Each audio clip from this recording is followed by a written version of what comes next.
ang atong ebanghelyo o ang atong unang pagbasa, apil ng atong salmo, naghisgot og pagpili.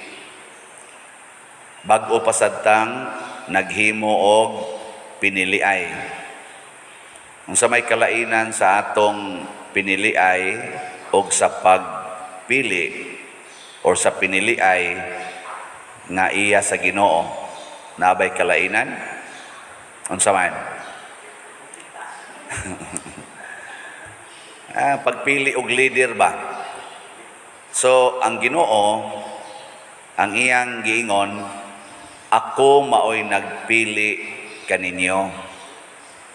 Bisan pag unsa pay atong gipaagi sa pagpiniliay, ang Ginoo gyud gusto siya nga ato nang dawaton ang kamatuoran nga siya gyud maoy nagpili sa mga napili. Parehara gud na anang babae nga kanang mamabdos, unya gi-rape man sa iyang uyuan, nya namabdos. Kinsa may nagtugot nga maumol ng bata diha sa tiyan, pinaagi atong rape sa iyang uyuan. Ang iyang uyuan, siya mo'y nagkuana na ang gi-rape? Wala. Kana kay naumol, ang Ginoo gid ana maoy hinungdan.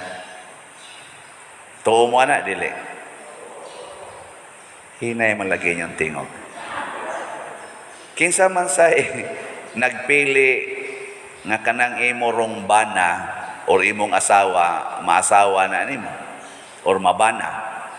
Kinsa nagpili? Ha?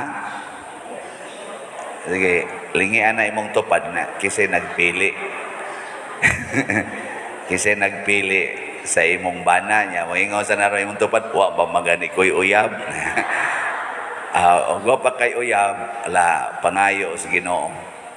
Mga igsoon, gusto sa Ginoo nga muilagid ta nga siya'y nagpili kanato. Gani, sa pagsud nato dinhis kalibutan, gipili na tangdaan sa Ginoo. Matod pa sa mga salmo ug sa mga propeta, naingon sila, sa wala pa ako mataw, sa diha pa ko sa tiyan sa akong inahan, gipili nako sa Ginoo. O kining pagpili sa Ginoo, dili ni siya magtawag nato nga mauna gid nay mahitabo. Mao na sa 12 ka apostoles ang nagpili mao gyud si Kristo, ang Ginoo. 12. Kauban si Judas Iscariote. Plano bas Ginoo nga si Judas magbudhi? Wa oy. Pagpili ni Hesus sa 12 ka apostoles, wa maapil sa iyang plano nga magbudhi si Judas. Unsa may naiplano sa Ginoo? Ang plano sa Ginoo nga si Judas kauban sa ilang buluhaton nga mao ang pagsangyaw sa maayong balita sa tibuok kalibutan. Mo naghisgutan na ni San Pedro sa unang pagbasa, ingon siya, 12 baya ta kabuok ang gipili. Hibaw ibaya nga si Judas kauban baya to nato sa atong buluhaton.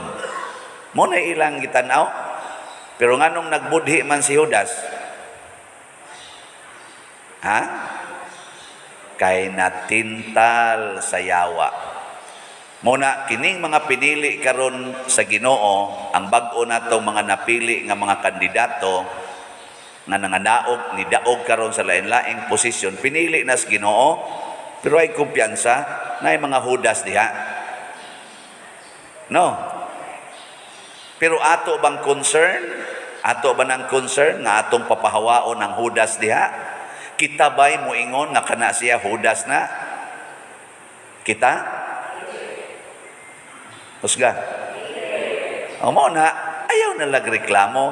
Ato ginang dawaton nga pinili na sa Ginoo, pero muangkon sa tanga na ay dihay mga Judas. Karon, unsaon man aron nato para magmalambuon ang atong pagpili, mahimong makapadayon ta ba? Matod pa ni San Pedro sa unang pagbasa, mupili taglain nga mupuli sa lugar ni Judas. Nya unsa na giunsa la pagpili?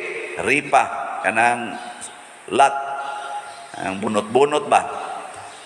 Simple raman to kay 120 raman sila kabuok. Pero giagi nila nga kanabtang by lot. Dili ba kanang ingon nga ikaw ana.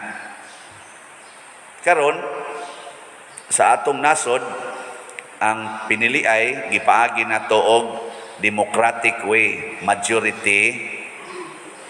Sa tawag na? Majority lose or wins, or loses or wins. Ramasan mo wa ka eskwela high school.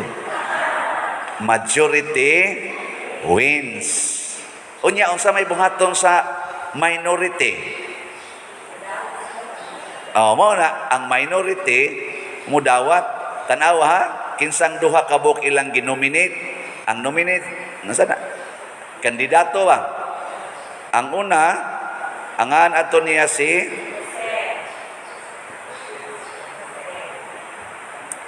Jose nga ginganlag Barsabas, ginganlan pagyud siya og husto ba? Just. So dunay daghang background nga gihatag ni Jose. Barsabas, husto sa to pa murag somebody siya. Kay doon na may mga extra nga description. Naa siya ay mga gitawag na to extra nga credentials. Ni graduate og doctorate. Naa siya ay mga credentials lagi. Karon ang iyang kaatbang mao si Matias. Kanaray gisulti. Matias. Wa na. Sa ato pa minus og credentials. Karon pag pick up na nila unsa may kisa may nidaog si Matias. Unsa may gibuhat ni Jose nga murag mas qualified pa unta siya. Wa may gibutang diri nagrally. Wa man sa siya mo petisyon. Iyang gidawat. Ana. Nganoan tungod kay silang nagpili nagsunod sa Ginoo ug mitahod nga ang Ginoo gyud mao inipili. Ibutang nato ron sa imo rong kuan, imo rong kinabuhi. Human sa imong kasal, gikulata ka sa imong bana. Unsa may imong buhaton? Buwagan o pakamatian? Tubag.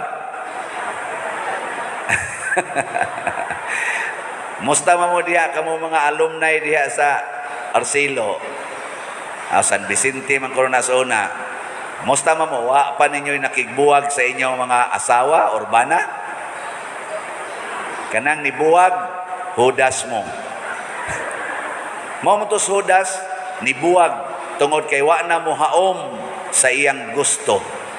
Mo na si Kristo nihatag og kining gitawag nato og teaching.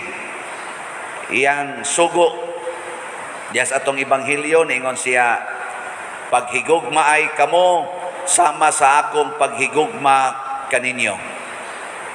Ug unsa may paghigugma ni Kristo nato gawas nga gipili taniya nga mahimo niyang kauban sa buluhaton iya pagitang giisip nga higala. Siya dili na mo nako tawgon rog sulugoon, tawgon tamo og higala. Ilingi ako no nang imong tupad. Ingna higala ko nimo, ingna kana.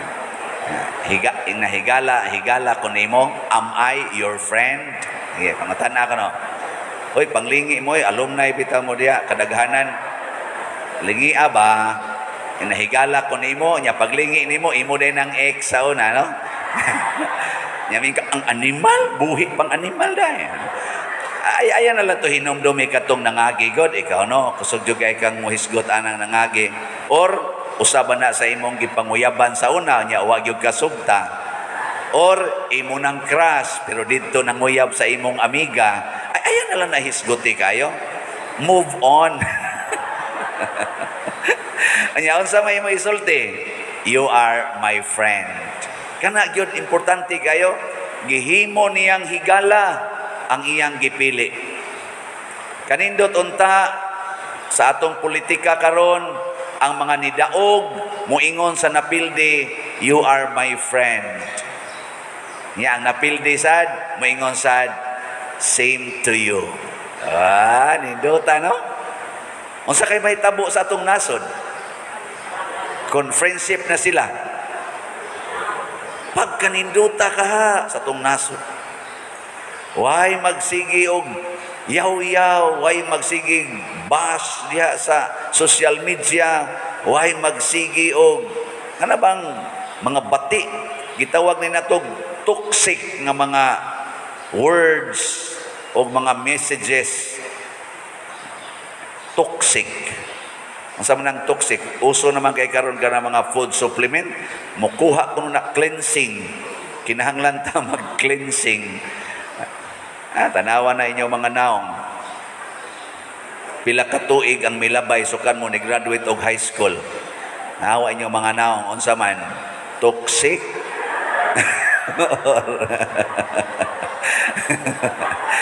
Unsa pa man inyo mga naong ba? Toxic or unsa may opposite sa toxic?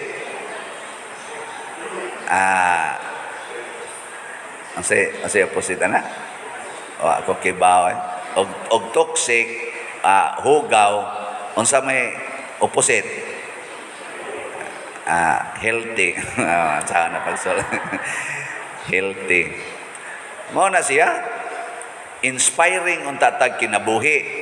Nya unsa may makapa-inspired? Gugma, love.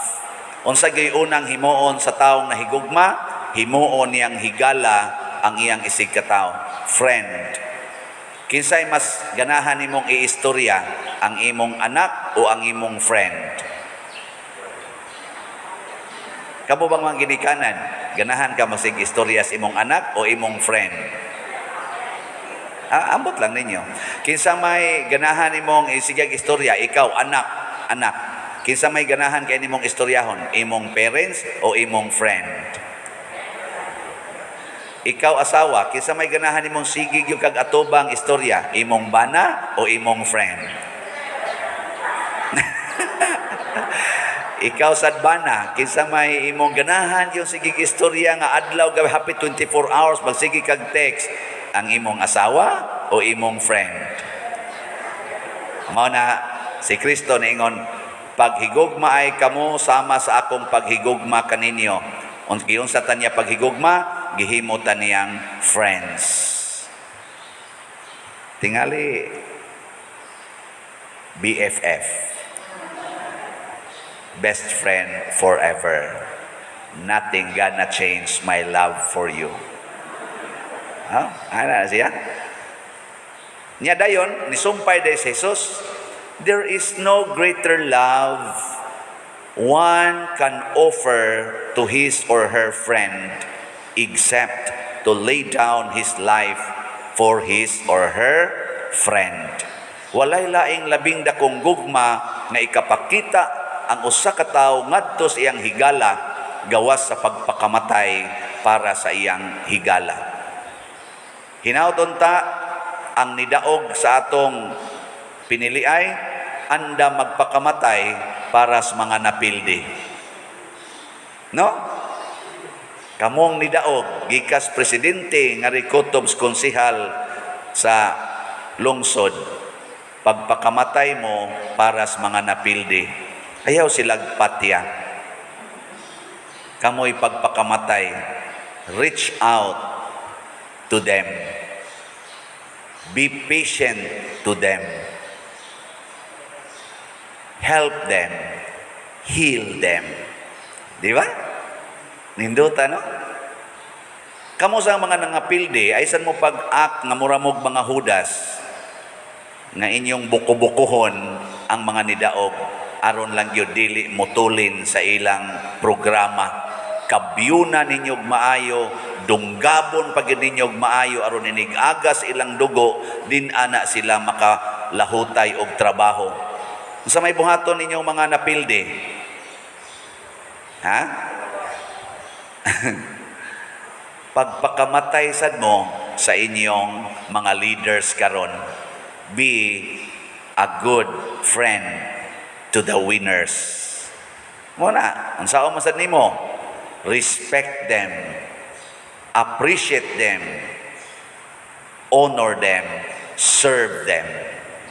Kaya ito man ang gipili. Di ba? Kamu ba'y gapili na ako nga maanhi ko sa parokya? Kamu? Kisa may nagpili? See? Ginoo ko taon Archbishop Palma nya si Archbishop Palma kuyog sa iyang konsultores sa personnel mao inipili na kung ibutang ko dinhi, pero sila nagampo sila.